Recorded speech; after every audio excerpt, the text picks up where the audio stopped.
माता की पूर्ण विजय का ये जो विजय पर्व अपना विजयादशमी है, इस वर्ष की विजयादशमी में भी हम ये अनुभव कर रहे हैं। ऐसा अनुभव देने वाले कई प्रसंग हमने अभी अभी अनुभूति में हमारे लाए हैं। जैसे G20 की परिषद यहां पर हुई, वो तो प्रतिवर्ष होती है, लेकिन यहां पर हुई उसके एक विशेषता रही। उस परिषद में हमारे भारतीयों के आतिथ्य की बड़ी प्रशंसा हुई, उसका पहली बार उन्होंने अनुभव किया। हमारे विविधता की सजी संस्कृति का गौरव उन्होंने अनुभव किया। केवल भूतकाल की बात नहीं, हमारी वर्तमान की जो उमंग भरी उड़ान है उसको भी उन्होंने प्रत्यक्ष देखा, दुनिया भर के देशों के लोगों ने। और हमारे मन की जो सद्भावना है, प्रामाणिक सद्भावना है,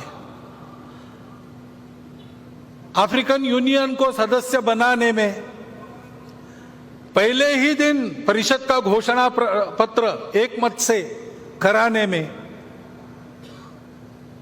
और हमारी राजनीतिक कुशलता भी उन्होंने देखी, हमारी प्रामाणिक सद्भावना भी उन्होंने देखी। विशेषकर आर्थिक विषयों पर केंद्रित जो परिषद होती थी, उसमें पहली बार वसुधैव कुटुंबकम की बात कही गई। महिलाओं के उन्नति की, महिलाओं के नेतृत्व की बात कही गई, और वो मानव केंद्रित बात हो गई। उसमें करुणा के ग्लोबलाइजेशन की बात भी यहां जो C20 हुआ था वहां रखी गई थी। ऐसा एक प्रसंग हमको एक झलक देके गया कि हमारा स्थान आज दुनिया में क्या बना है। हमारे नेतृत्व के कारण भारत का एक विशिष्ट स्थान दुनिया के अग्रणी देशों में बन गया। इसको हमने अनुभव किया। ऐसा अभिनंदनीय कार्य हमारे सामने हुआ है। और केवल उसी इसमें नहीं, हमारे खिलाड़ी भी इस बार आशियाई खेल हुए। 100 से अधिक, इस भाषण को लिखते तक 107 पदक, 28 स्वर्ण, रौप्य पदक 38 और 41 कांस्य हमारे खिलाड़ियों ने जीते। हमारा देश सब क्षेत्रों में आगे बढ़ रहा है, ये हम देख रहे हैं। आर्थिक स्थिति भी हमारी, हम 5वें नंबर पर 10वें से ऊपर उठकर आ गए इकोनॉमी।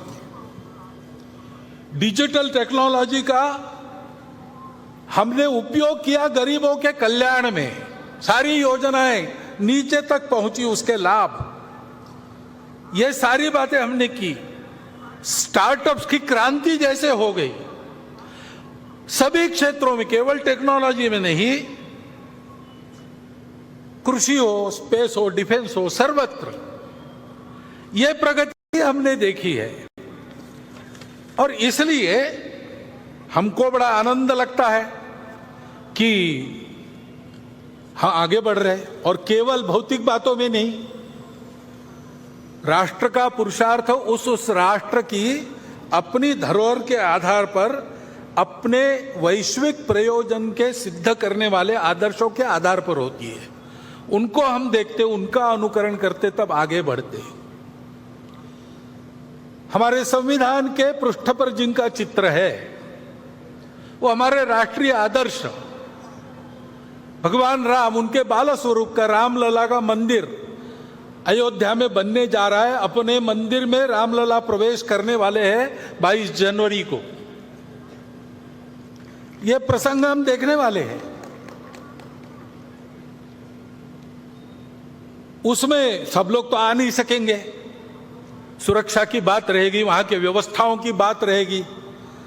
धीरे धीरे बाद में जाएंगे अपनी अपनी सुविधा से, परंतु उस दिन अपने सारे देश में हम अपने अपने जगह, अपने छोटे छोटे मंदिरों में ऐसा वातावरण बना सकते। भगवान राम धर्म की मर्यादा के प्रतीक है, समाज में सब लोगों को अपनाने वाले भगवान राम थे।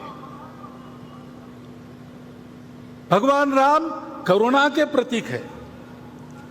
इन सब बातों को ध्यान में रखते हुए ऐसा आत्मीयता का, सर्वसमावेशकता का, समरसता का, प्रेम का, स्नेह का वातावरण, धार्मिकता का वातावरण सर्व देश में बने, ऐसे छोटे छोटे कार्यक्रम अपने जगह पर तो हम कर ही सकते हैं, परंतु ये सारे प्रसंग भारत का एक अमृत काल देखने का सौभाग्य हम सबको मिला है। और इसलिए शताब्दियों की संकट परंपरा को पार हमने किया है और हम आगे बढ़ रहे हैं, ऐसा ध्यान में आता है। हमने सदाचार अहिंसा की शिक्षा देने वाले भगवान महावीर जी का 2550वां वर्ष हम संपन्न कर रहे हैं। हिंदवी स्वराज्य के संस्थापक छत्रपति शिवाजी महाराज, इनका 350वां वर्ष हम संपन्न कर रहे। महर्षि दयानंद सरस्वती, जिन्होंने अंग्रेजों की गुलामी से मुक्त होने के लिए, योग्य बनने के लिए हमको फिर से अपने मूल की ओर खींचा और उसकी स्पष्ट और यथार्थ कल्पना दी, रूढ़ी कुरीतियों को बाजू रखकर वास्तविक अर्थ क्या है वो बताया। उनका 200वां वर्ष हम संपन्न कर रहे। ऐसे ही रानी दुर्गावती, भारतीय महिलाओं की शक्ति, उद्यम, साहस, धैर्य, बुद्धि, शक्ति, पराक्रम, प्रशासकीय कुशलता, प्रजाहित दक्षता, इसका परिचय देने वाली, उनका 500वां वर्ष। और साथ साथ भक्ति का परिचय देने वाली संत मीराबाई, इनका 550वां वर्ष। ये अभी हम संपन्न करने वाले हैं, आगे उनका वर्ष है। ऐसे ही अपने राजनीतिक प्रशासन की कुशलता के साथ साथ, प्रजाहित दक्षता के साथ साथ जो अपने जीवन को सामाजिक विषमता के निर्मूलन के लिए लगा चुके, ऐसे कोल्हापुर के छत्रपति शाहू महाराज का, उनका भी 150वां जयंती वर्ष हम मना रहे। अभी अभी हमने संपन्न किया, तमिलनाडु में एक संत हो गए, वल्ललार जी, श्री रामलिंगम वल्ललार जी। उन्होंने अपने जवानी से ही स्वतंत्रता की अलग समाज में जगाना प्रारंभ किया। उन्होंने कहा कि हमारे देश में जो दरिद्रता दिख रही, भूखे लोग दिख रहे, वो अंग्रेजों के गुलामी के प्रतीक है और उसका उपाय मैं करूंगा। तो उन्होंने पहले अन्नदान प्रारंभ किया। उस समय तमिलनाडु में जो चूल्हा उन्होंने अन्नदान के लिए जलाया, वो आज भी जल रहा है और वहां अन्नदान कार्यक्रम चल रहा है। आध्यात्मिक सांस्कृतिक जागृति के आधार पर सामाजिक समता और स्वतंत्रता का संदेश देने वाले वल्ललार जी की भी 200वां वर्ष अभी संपन्न हुआ, अक्टूबर में पूरा किया। इन सब महापुरुषों के द्वारा हमको ये संदेश मिलते हैं सामाजिक समरसता के, स्व के गौरव के, अपने परंपरा के, दुनिया को देने के लिए हमारे पास क्या क्या है उसके। जैसे हमारे प्रमुख अतिथि जी ने उल्लेख किया, हमारे हर बात में हमारा स्व है, संगीत में है, अन्न में है, सारी बातों में है। उसको दुनिया को देने का समय आ गया है और इसलिए उस स्व का गौरव धारण करके, स्व के आधार पर देश का एक यशस्वी जीवन खड़ा करके बताना संपूर्ण दुनिया को, ये हमारा कर्तव्य बनता है। और उसके साथ साथ वो आज के विश्व की आवश्यकता भी है।